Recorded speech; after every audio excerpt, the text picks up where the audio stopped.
আজকের ভিডিওতে সবাইকে স্বাগতম। আজকে আমরা চাকরির পরীক্ষার গুরুত্বপূর্ণ 850টি প্রশ্নের 17তম পার্টটি করব। আগের পার্টগুলো যদি আপনি না দেখে থাকেন তাহলে চ্যানেলের প্লেলিস্ট থেকে দেখে আসতে পারেন। আমরা বিগত 2-3টা পার্টে 3 ধাপের ঐকিক নিয়মের অঙ্কগুলো কিন্তু সমাধান করেছি। আজকেও আমরা 3 ধাপের ঐকিক নিয়মের অঙ্ক সমাধান করব। দৈনিক 7 ঘন্টা কাজ করে 16 জন লোক 60 দিনে একটি দালান তৈরি করতে পারে। দৈনিক 15 ঘন্টা কাজ করে 14 জন লোক ওই দালান কত দিনে তৈরি করতে পারবে? 7 ঘন্টা কাজ করবে 16 জন লোক, সময় লাগবে 60 দিন। 15 ঘন্টা কাজ করবে 14 জন লোক, তার কত দিন সময় লাগবে সেটা বের করতে হবে।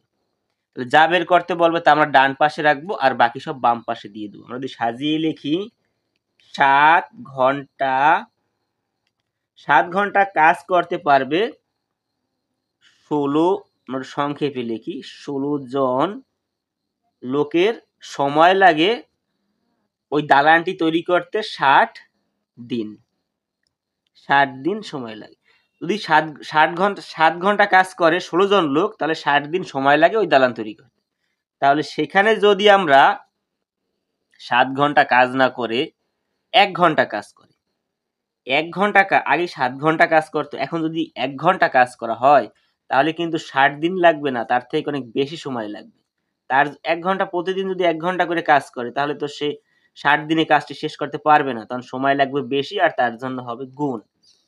আর 16 জন লোকের জায়গায় যদি এখন একজন লোক কাজ করে, মাত্র একজন লোক, তাহলে কিন্তু সময় আরো বেশি লাগবে, কারণ 16 জনে যে কাজ করতে পারে একজনে কিন্তু সে কাজ করতে পারে না, তাহলে হবে গুণ এত দিনে।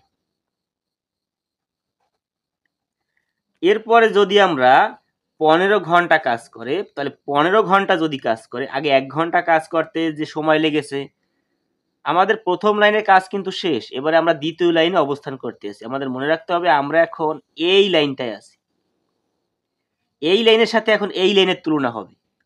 আমরা প্রথম লাইনের সাথে এই লাইনের তুলনা করেছি, এরপরে এই লাইনটা কিন্তু বাদ। এবারে এই লাইনের সাথে কিন্তু এখন আমরা যে লাইনটা তৈরি করব সেই লাইনের তুলনা করতে হবে। তাহলে 1 ঘন্টা কাজ করতে যে সময় লাগে 15 ঘন্টা কাজ করতে, কিন্তু যদি 15 ঘন্টা করে কাজ করে তার কিন্তু কম সময় লাগবে। কম সময় হলে কি হবে? ভাগ হবে। তাহলে ভাগ হলে চলে যাবে নিচে।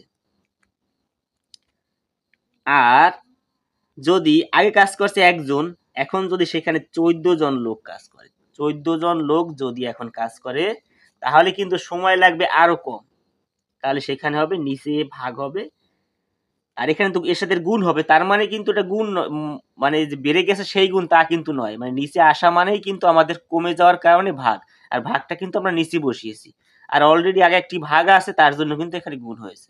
এখন যদি আমরা কাটাকাটি করি,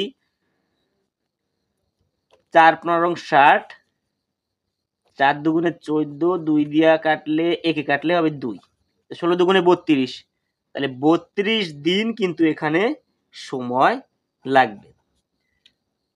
ভিডিওটি যদি আপনি না বুঝে থাকেন তাহলে আবার পুনরায় দেখুন, তাহলে আপনি বুঝতে পারবেন। আজকের পার্ট এই পর্যন্তই। ধন্যবাদ সবাইকে।